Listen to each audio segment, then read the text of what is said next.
If I was going to be on her longer, well, maybe I don't think you should be on her any longer because she turns away from her, and I think that's you should be through with her at that time. I think we might as well stop this. Well, we can't.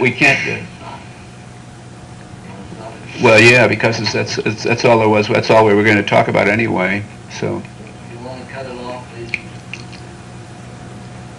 I don't have any more stuff here. So,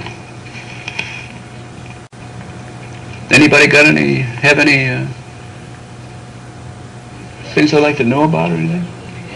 Or would you like to run it again? Oh, yeah.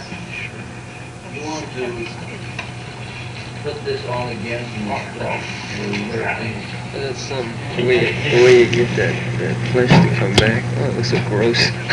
Yeah, that's going to look kind of good if they paint it. I hope if they do it the way the cells we got back on it finally look pretty good, and if they come out that way, well, I think it'll look good. But we leave it on the eyeshadow, which it covers quite a big area, and then in between the eyeshadow and the eyeball, well, where we have the flesh color repeated, where the eyelashes have been stuck, and then in between that and the eyeball, between that skin, well, we've inked it. We've inked the edge of it with a kind of an orange line, so it gives her a kind of a irritated eye look, kind of, and washed out look, So there's no eyelash, there aren't any eyelashes left at all, And I think it'll be kind of funny, give her a funny effect, and I think it'll look especially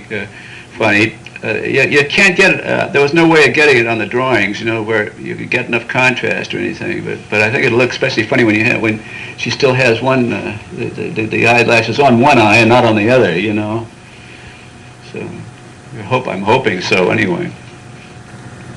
Nice and dreary and plain and kind of messed up after she's done all this, just as she calls the little girl home. Yeah. Then you notice that the fact that she picks up the stool and slams it down in a new position, then slams herself down on it, and then has to jump it up to the table. It gives her two extra things to do to help punch those lines, help punch the words, you see. So, excuse me? I guess running it back slowly so it doesn't bust any splices.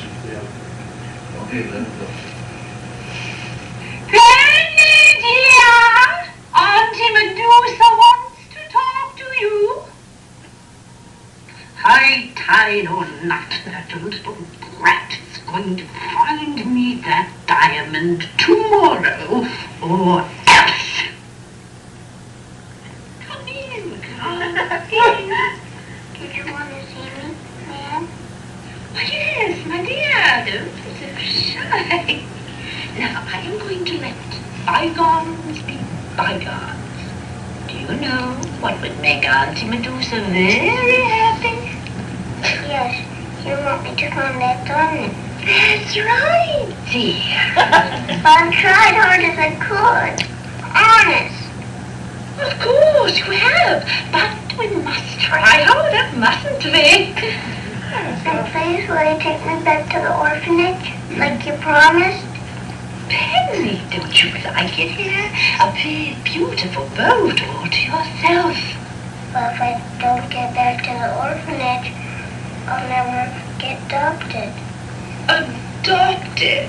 What makes you think anyone would want a homely little girl like you?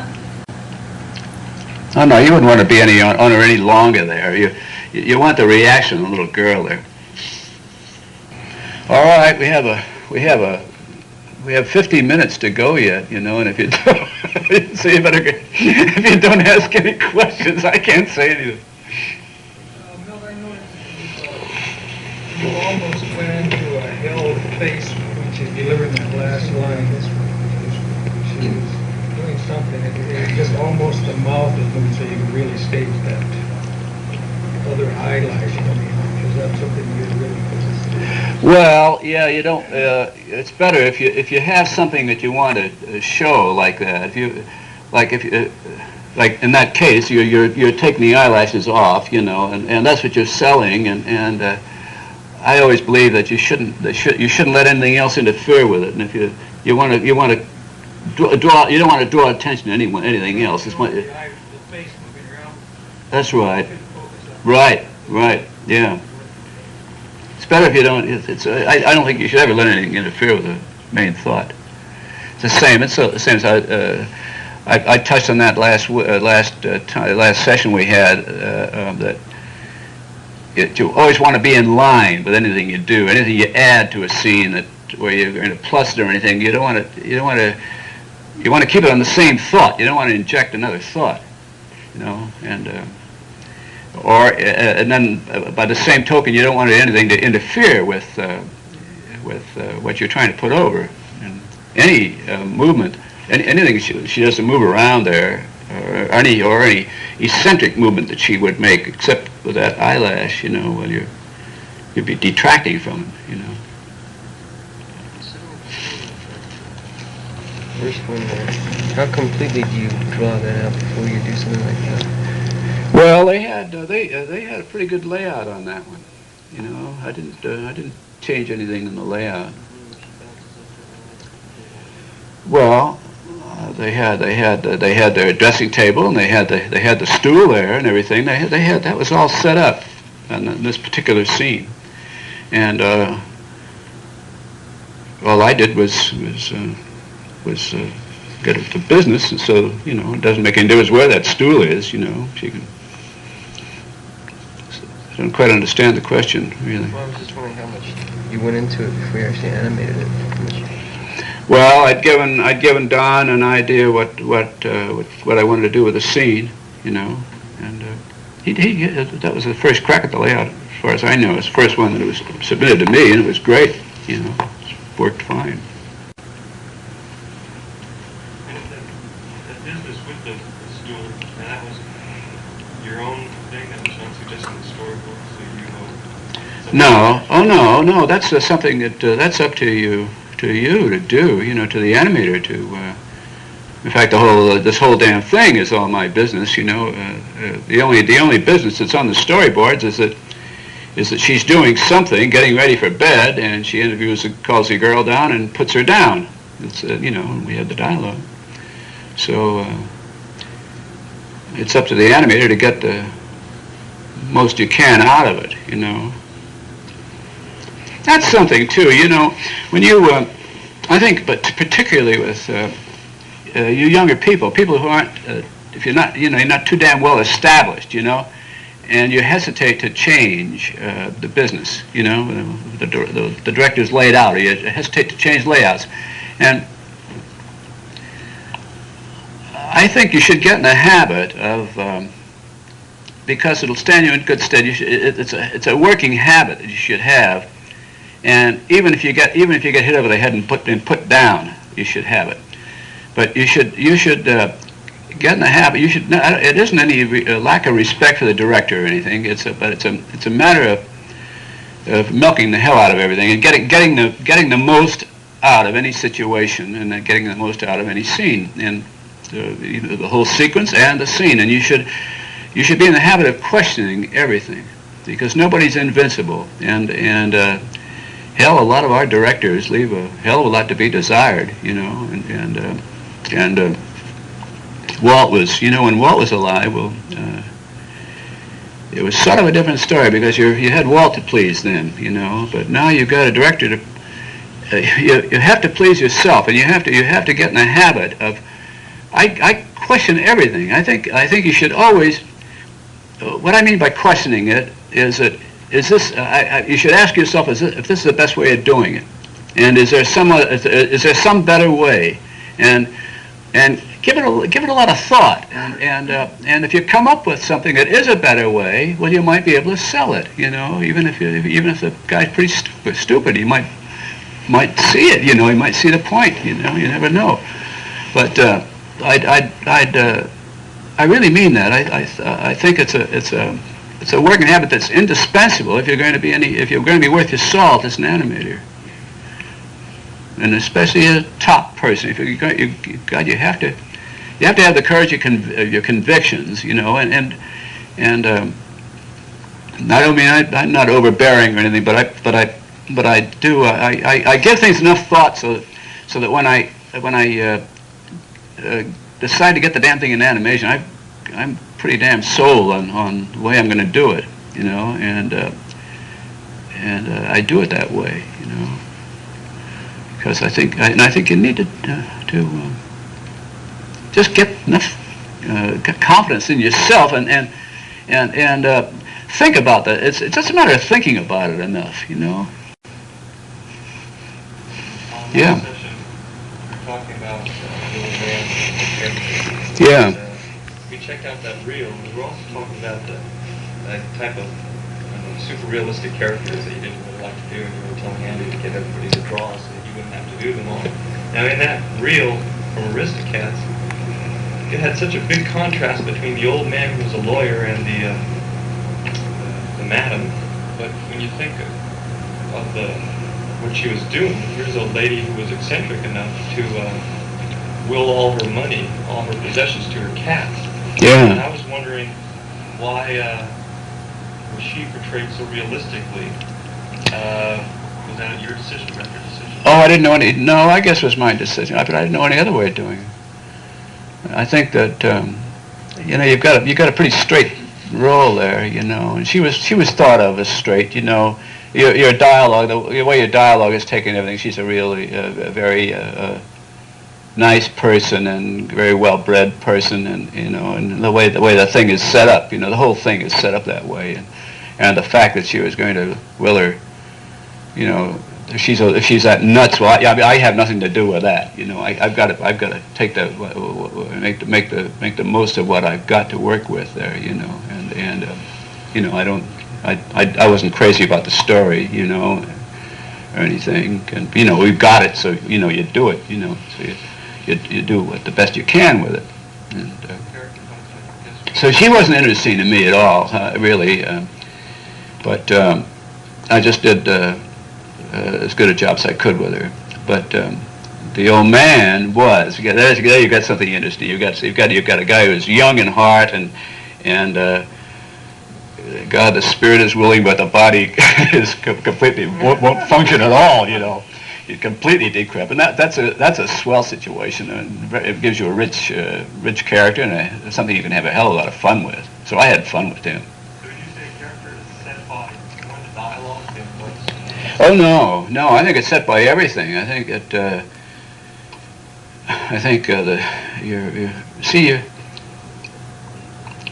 well, you can say it springs out of the story, but then the story springs out of the character too. You know, it's all if it's good, well, it's all one thing leans on the other. You know, and I think I've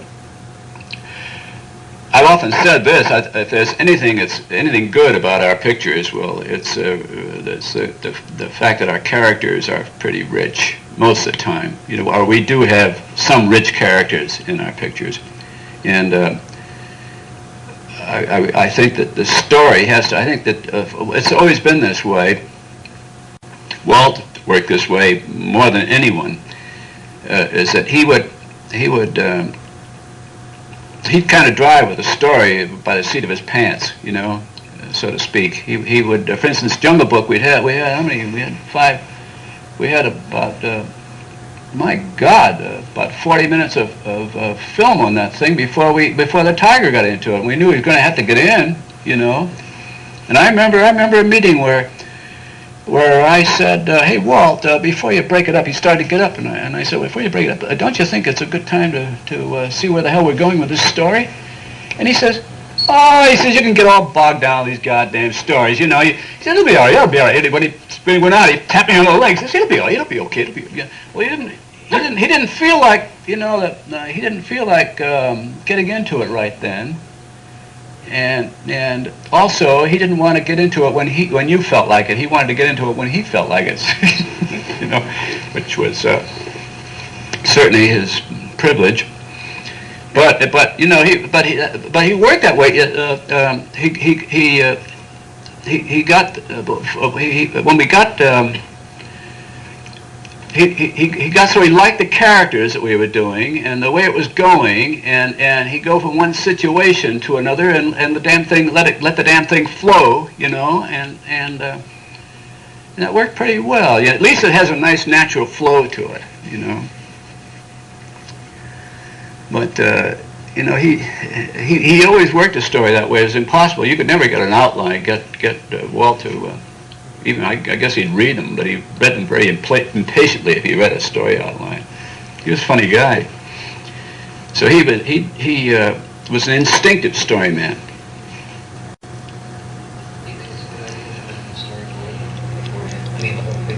Well, yeah. The only thing is, you get into trouble that way. It's like that's if you take that track, you begin to get. There's a tendency to do things by formula, you know, and see when you get to thinking about a character a lot, and say you have a certain story, you have a story outline where you have a rough synopsis where you know what's going to happen pretty much to the story in a general way. Well, then, when you get into talking about the characters, and what I've been doing, so my God, we talked about it. Had quite a few meetings on it. And you keep changing, you know, and yet you keep zeroing in somehow. And then when they got Geraldine Page to the voice, that settled it for me. I had the advantage of all the exploration that Ken Anderson had done, for instance, you know, and all the talking we had done, and then getting the voice, and by this time you begin to get a pretty good idea of what you think it ought to be, and then I get thinking about it, what it ought to be, then I get sold on it, you see, and then nobody, you know, if somebody argues with you, well, you put them down because you've given them more thought than they have probably too, see. But anyway, what happens is that very often in these pictures that the character, especially when you get it in animation, it can change the whole damn picture. It can change that character, and it won't change your whole general outline of the story, but it's going to change the way you get around getting to things, you know.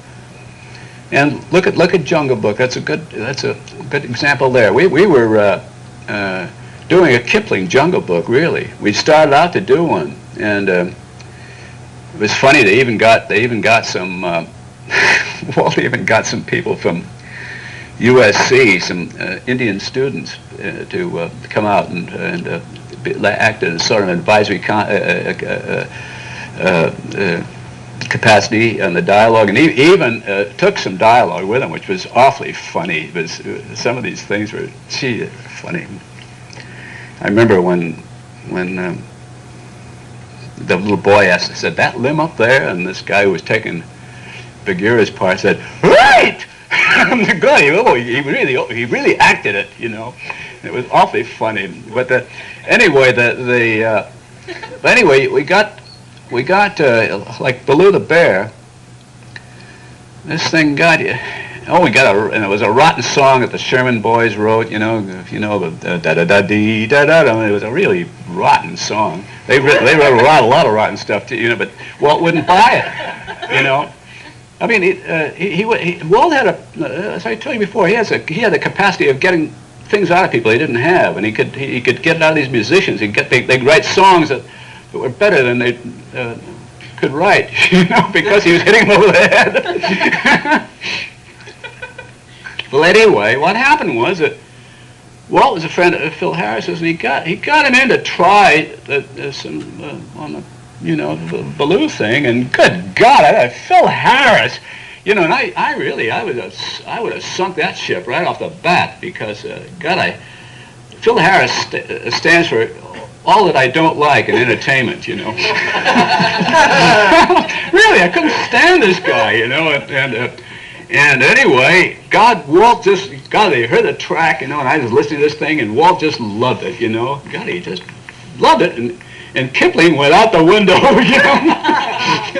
So then, you know, so that had a hell of a, so a voice can have a complete, give you a complete about face on something, you know, and or the animator can, or oh God, I guess the voice can have more to do with changing it. Their voice, you remember on that, and we had a real heavy bear type without any. Oh yeah, well they tried a hell of a lot of voices on that bear, and then the tiger also. You see that we were thinking of a kind of a Jack Palance type tiger, you know, a really mean villain, and Ken Anderson came up with the idea of a Basil Rathbone, a supercilious tiger, you know, which led us to an even more super stuffed shirt tiger, which is you know, George Saunders, you know, who was, my God, he was a stuffed shirt in real life, you know. God, he came over here and had lunch with the guys, and he acted like he wished he was somewhere else all the time. Pardon? I don't think you missed with him. Oh no, I don't think so. He was great. But anyway, that these guys can, you can, wherever it comes from, and especially you get it into animation, and it can, you know, you get 100 feet of a character or something, you know, it can change. It can either change or it can inspire. It can plus the whole damn story, really. So you can't.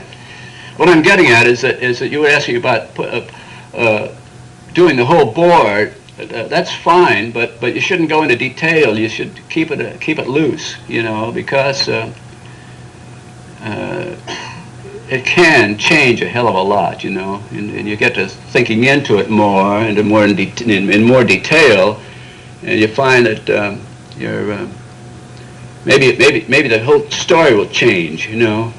So you have to get, you know, kind of leave the door open for that, I think. I hate to getting into. We have a tendency here in the studio now, when Walt is gone, that where we do things that worked well in the past, so you're going to do them again, and I just detest that kind of. I think that's deadly, and I hope the hell the studio snaps out of it one of these days. But I think it's a hell of a rotten way of thinking. You know, is thinking and doing things because they worked before.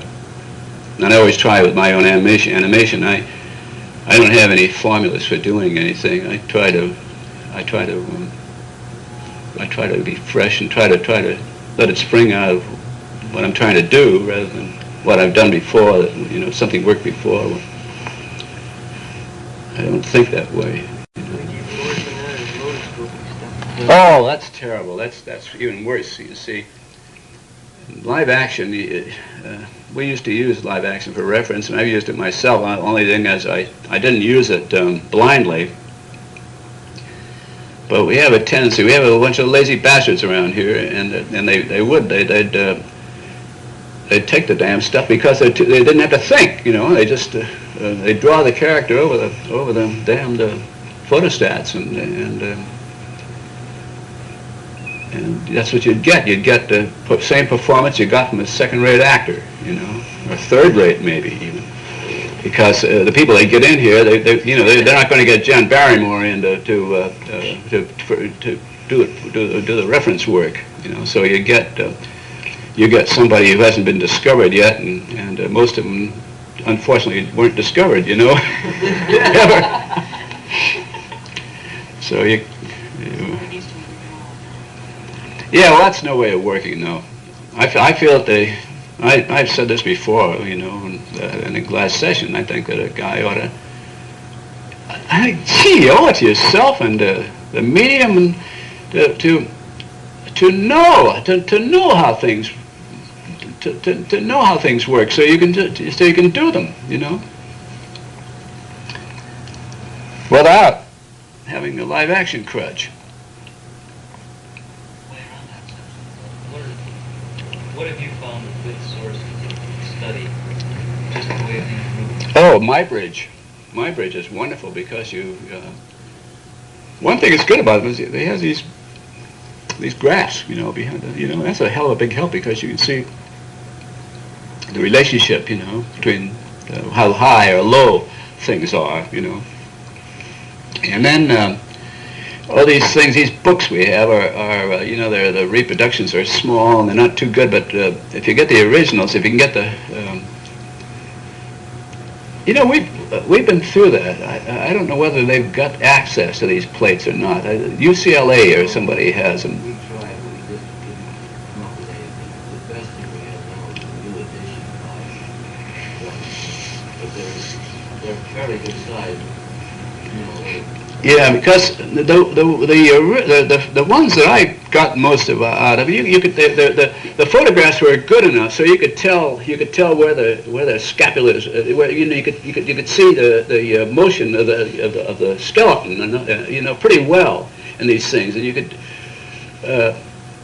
see which was high and low, and what was sagging and what wasn't, and all that, and but you can take that stuff and you can analyze pretty well off of it. Then you can apply it to live action. You can apply it to things that you watch moving, and you can sort of see it working. It's like learning a language, really.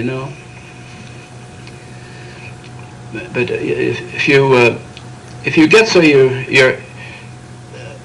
analyze action and get so you know where the weight is and where muscular effort is used and where things are going along with just momentum and swinging through and that sort of thing, well, you're making a hell of a lot of progress, And of course, that's only one of the tools you need, Main one is of course, unless you have a good feeling for entertainment and comedy, I guess, for all the things that go to make up entertainment, well, you're not going to be really worth a whole lot to the studio, but you'll be valuable, but you're not going to ever be as valuable as someone who's a good entertainer. What were your favorite things you've done? Oh, gee, that's kind of a hard one. I think the funny thing is that the things that I've had the most fun with.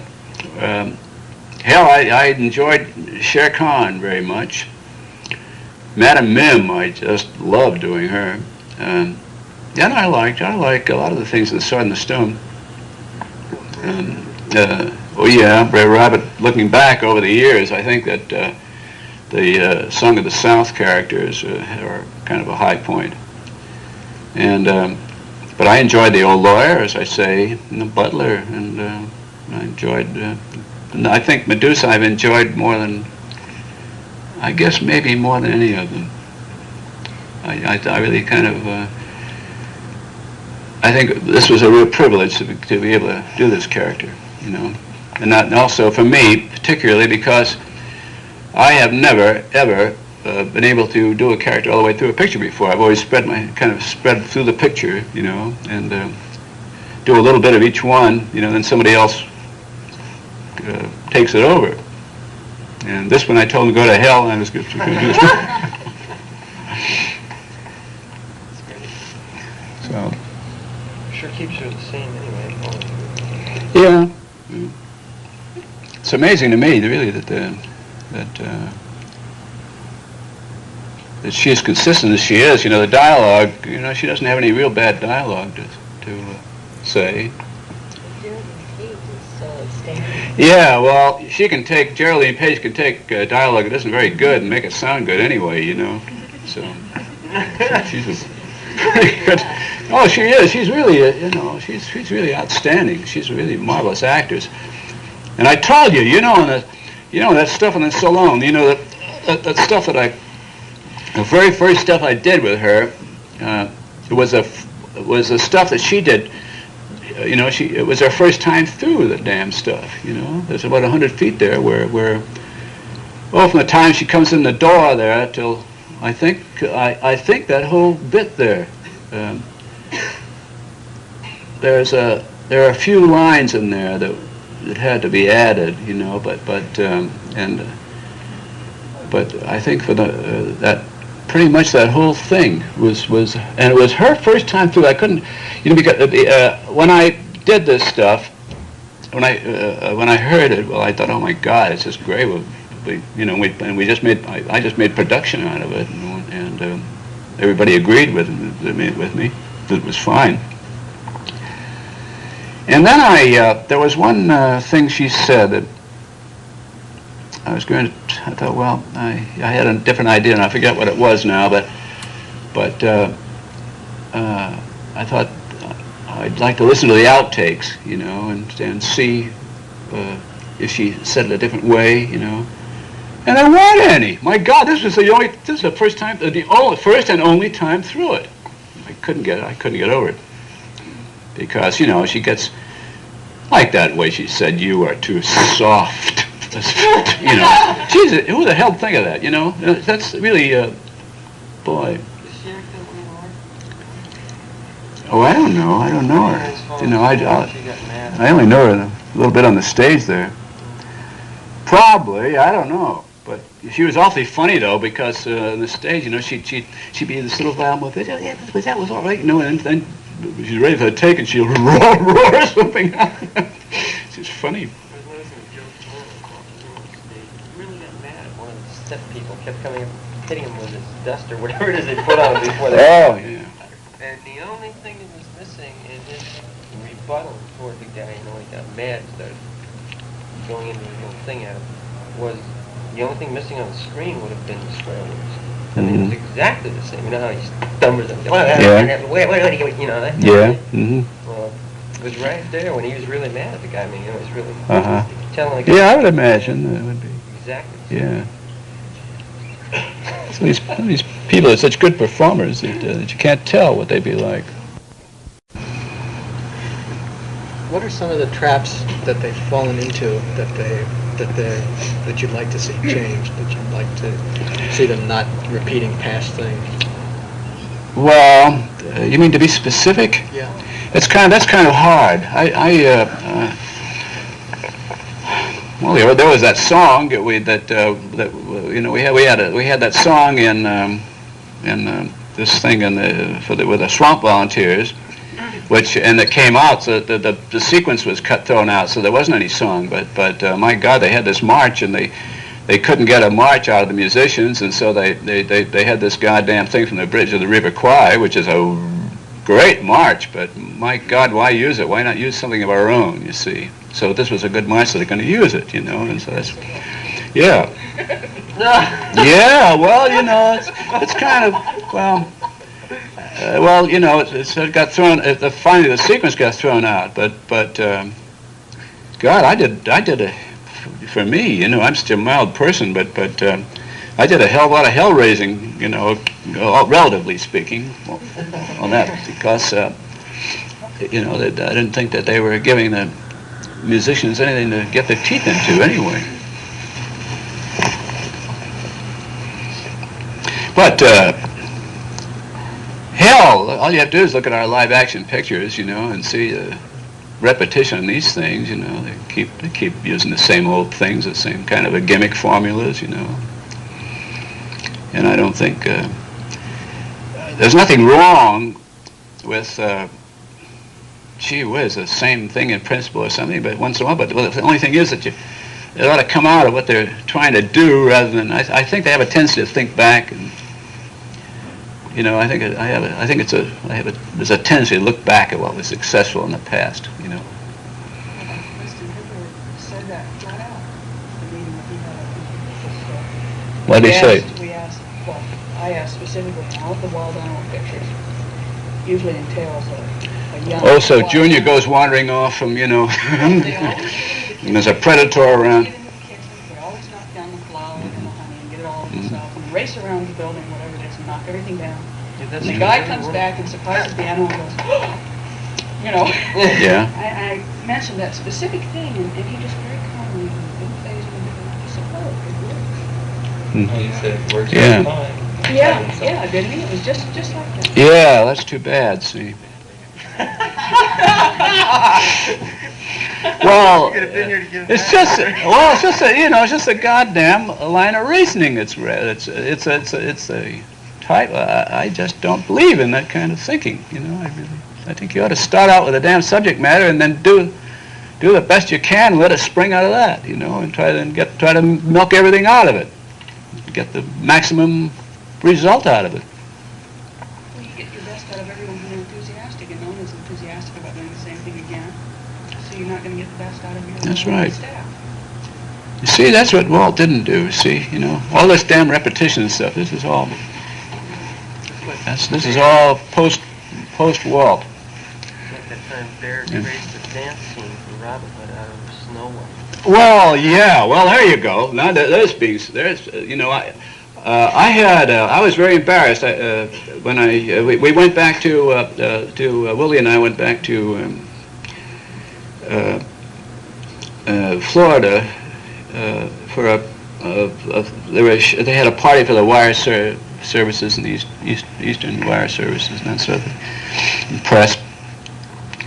And I met a guy I ran into a fellow who from the Charlotte, North Carolina paper, who I had met about 25 years ago at a friend's house here in Los Angeles who worked for Paramount. And this guy's a real Disney buff, and he recognized, this killed me, he recognized the dance of Snow White, from Snow White that Maid Marian did with the animals there, you see. And I confess, I said, sure, these dumb sons of bitches did that, or this dumb, anyway.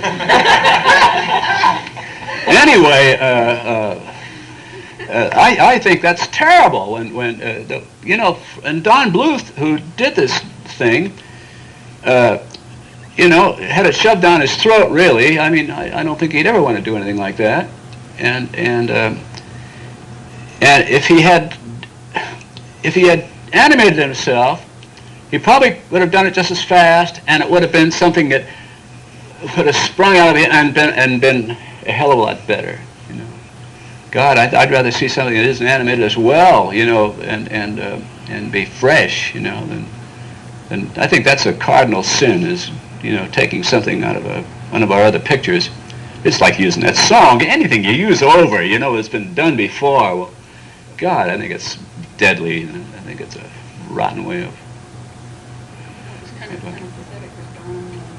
Wanted to have a positive attitude toward everything. Wanted to make the best of the situation. Wasn't complaining about it. Oh yeah, that must have just galled him. I thought that must have been terrible. He had the veil on to Maid Marian, and how interesting it was to study the way drapery moved, because it was the only thing in the scene left to him to think about. Oh, it's And so he'd come in there, and I was in betweening it, and I had to use the drawings from Snow White in order to do the in-between. And Don was saying, well, be careful and watch this veil. It's got a lot of I've had them even.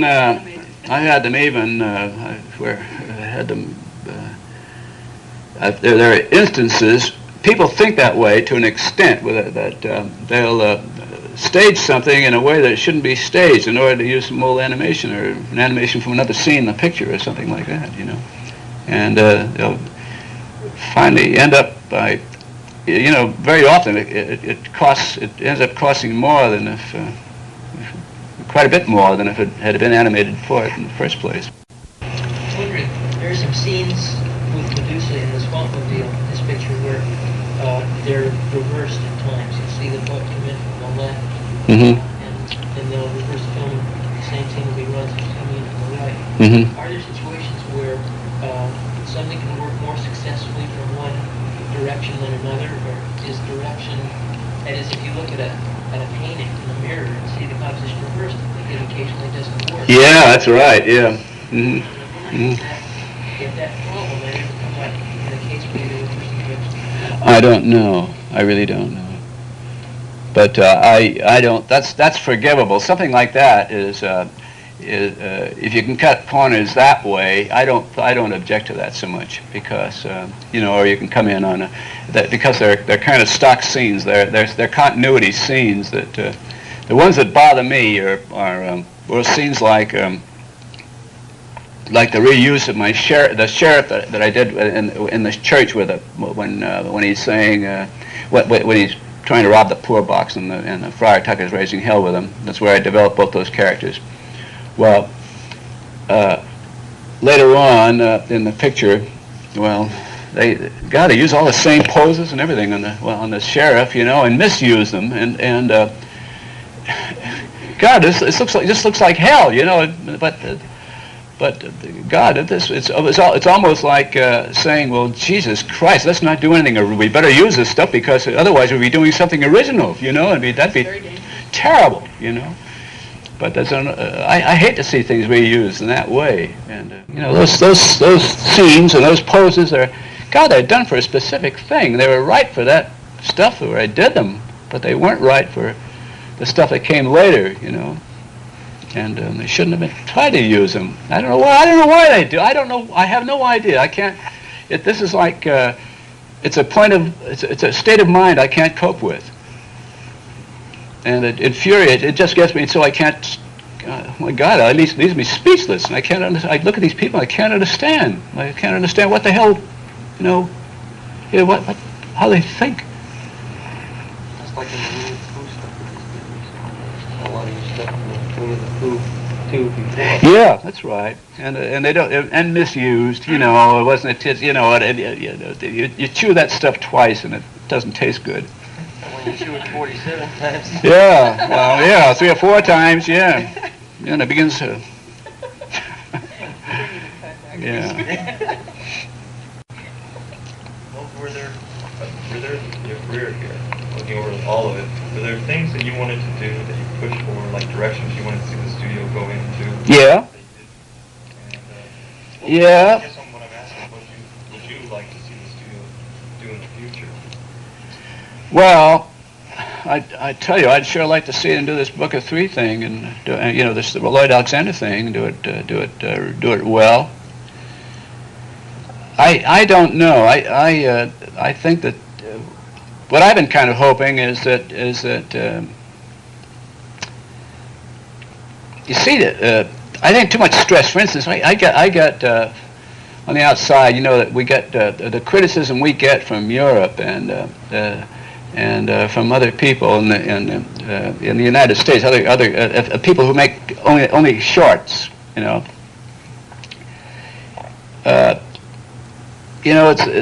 they seem to think they're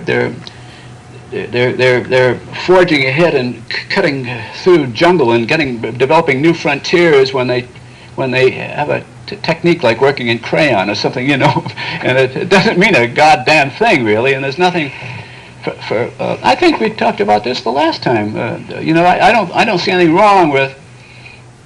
I don't see anything wrong with the way we use the medium. I think it's a matter of using it that way well.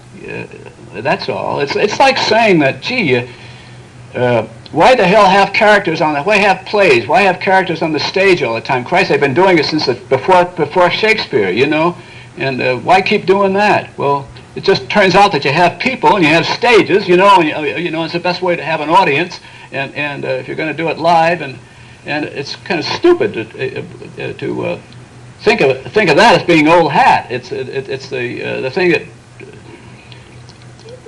Maybe it's the handling of the play itself that can be old hat and not be good. But if it's good, my God, it's going to last forever, And I don't see why.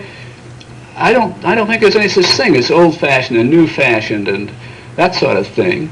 And I think that we could do a thing like this Black Cauldron, and you could do it. Thank God you don't have to. I don't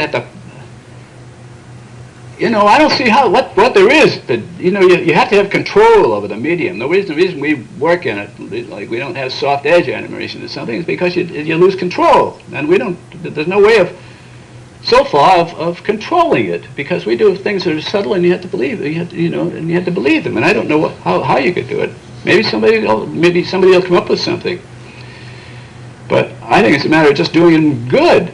Using the techniques that we do, I don't mean changing the styles or things like that, but are there any, types of stories that we haven't done that you'd like to see?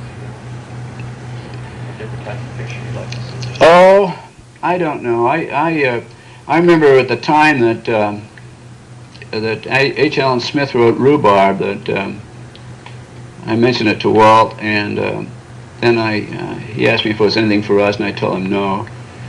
But I'd kind of, today, if this thing was fresh today and somebody hadn't done it, well, I'd kind of think twice about it. I don't think the story was that good, but still, I think today I'd kind of be inclined to give consideration myself and see what you could do with the story to improve it and how to, make a better screenplay of it. But I have in the past, I remember one time, I'd see things go downhill from the first rough pencil tests. And that would be they'd look better there than they ever did after that in a picture. And because when we had, especially when we had the inkers, when you trace a drawing, it takes all the vitality out of it. And I think that was cumulative also through a scene, or through 100 drawings. And I suggested to Walt that, why not just reproduce the roughs and then paint them, And he at that time, he was negative about it. He said, no, you like that slick line, And that was back, around 1940 or something, I don't know just when it was, but then he changed his mind about that later on. We did get the Xerox thing, and Mark Davis and I remember pushed for the Xerox long before they used it. We tried to get because we thought that we were the same thing. We thought that the things ought to be frankly drawings, And I started off. I was the one who engineered, gave the starting impetus to this using the gray line in this picture, because the reason for it was not to achieve a softness so much as to keep from. It was explained to me by Eustace Lycett and some of these technicians that the reason these, because you get a nice fine line, it would be fine on the cell too, but on the screen it would be a big black blob, and it was explained to me that these colors would pile up and then blacks, you see, and then spread out. And so that was the reason for the gray. I thought, well, if we maybe the gray, if you wouldn't do that, and it hasn't actually, but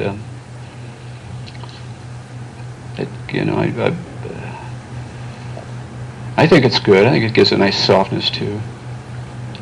On the scenes where on this eyelash stuff, we're inking the eyelashes black for just these few scenes where she's at the mirror there, because you need more contrast than you get otherwise. I think with the original inking, it seemed to me that certain parts of the character needed darker lines, and other parts needed lighter lines. Whereas with the gray, I've noticed the whole thing sort of goes monotone line. It sort of becomes, I can't really explain what it is. It loses to me. Well, I don't know. You can't get into, we did on Sleeping Beauty, we got into multiple inking, multiple colors on the lines, and it didn't help anything. I think anything you do like that is, I think we have a tendency to go the other way actually too much, Chuck. Begging your pardon on it, but I think putting a lot of lines, different colored lines, in something is in bad taste unless it's a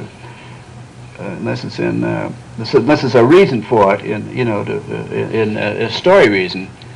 I think that.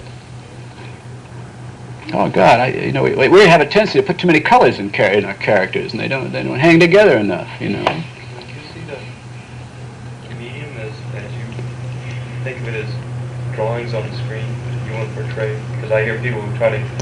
The thing that the least want was to have people think that was a drawing. Well, that's right. This was something that at the time, because I felt that that I could believe. We'd always get a kick out of the personality and everything in the rough tests. Like these things, these are all rough pencil things, but they come through, But the only thing is that you couldn't get that result in the theater, because you want a better result than that, on the eye things, But I found that my theory, but my thought on it was that you could. That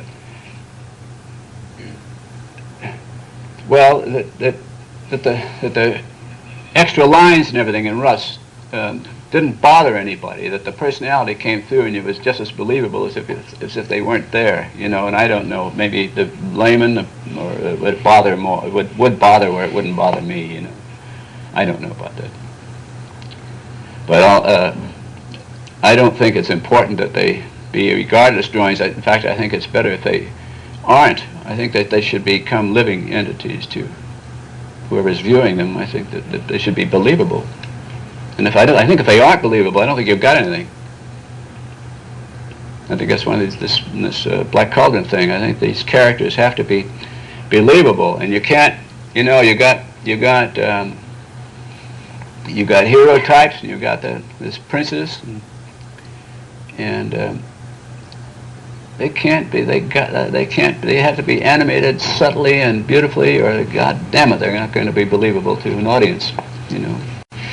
And I'd sure hate to have to see you people resort to live action, the crutch of live action, in order to get the results. See, because you can use live action like they did for Snow White and a whole lot of things, Sleeping Beauty. Clear up through Sleeping Beauty, and get a certain result. It's at least going to be acceptable, and but it isn't going to be as good as if the person doing it was a good enough animator to really and knew how things moved enough to give a convincing performance of his own. See, that's my point.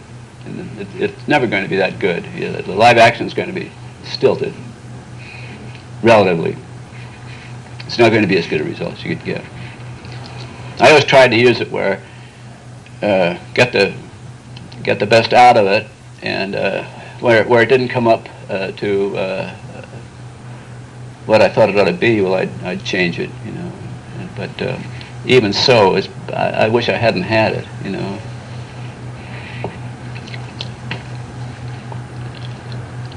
Like on the 101 Dalmatians, well, I did all that Roger and Anita stuff, and then Corella.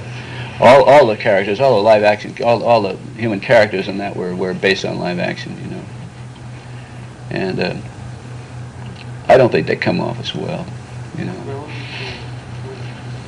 Oh yes, yeah. Mary Wicks did the live action for reference for that. And she's quite a well-known actress now. Oh yeah, yeah. Mm-hmm. Yeah. Well, we had pretty good. She was a pretty good talent too. And then Mark Davis, who did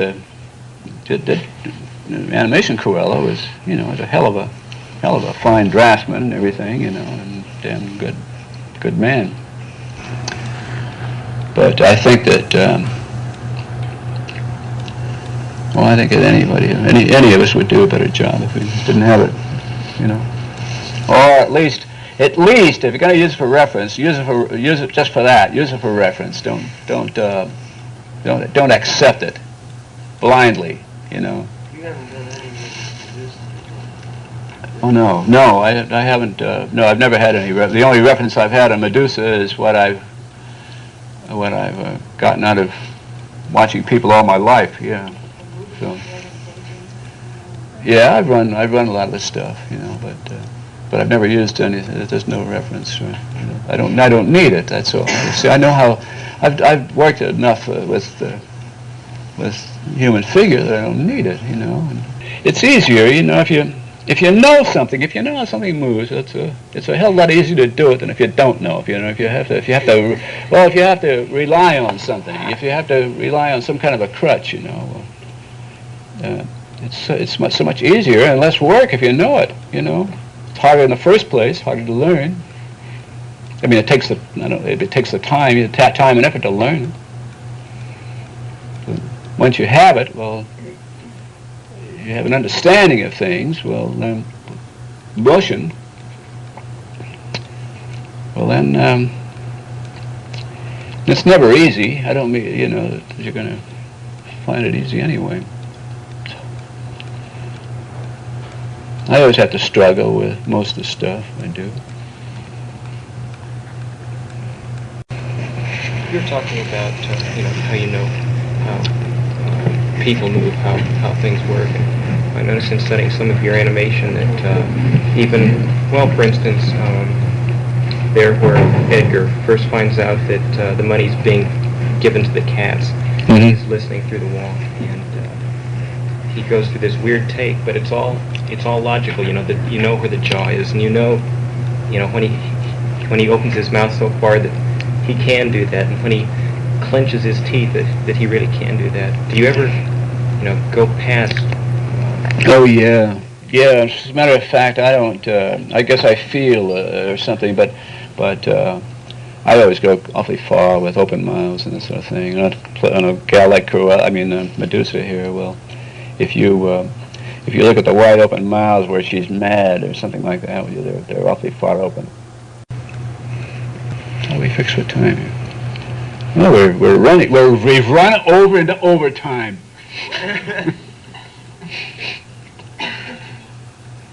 I guess we, unless there's something else, unless somebody has something like me to elaborate on or something, we might as well. No, he's still in there. If you want to run it again, I guess you can. I don't know. I think you should. I think everyone should reach that stage of development. I think, and a hell of a lot carry it farther, than I have.